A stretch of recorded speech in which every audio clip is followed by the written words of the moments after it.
Is wine the problem or the use of wine? Let us reflect. Christ turned water into wine at the wedding in Cana, even though it was not yet time for him to begin his public ministry. He did it to save the bridegroom from embarrassment.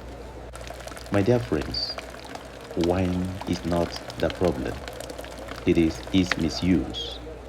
Everything God created is good when used properly.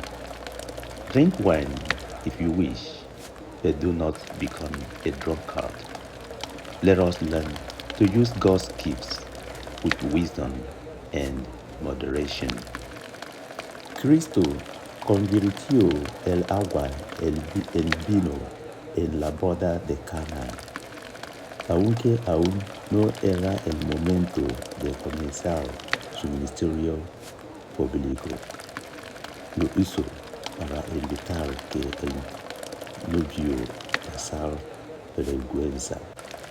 Queridos amigos, el problema no es el vino, sino su mal uso.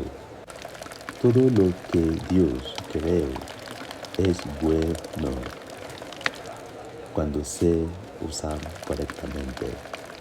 Bebe vino si quieres, pero no seas un borracho. Aprendamos a usar los dones de Dios con sabiduría y moderación. Kristi gbanwere mmiri ka ọ ghọrọ mmanya n'emume alụmdi na nwunye na Kena, ọbụna mgbe oge ịmalite ọrụ ozi ọha ya erubeghị.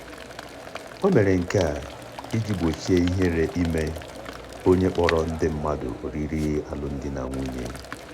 Ndị enyi m, nsogbu abụghị mmanya, kama ọ bụ iji ya eme ihe n'ụzọ na-adịghị mma, ọ bụ ịṅụbiga ya oke.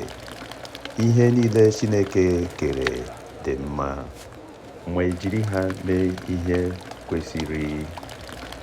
Ṅụọ mmanya ma ọ bụrụ na ị chọrọ, mana abụna onye mmanya.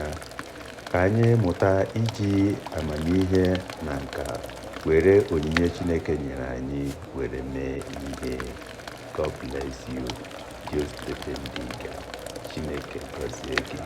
Amen.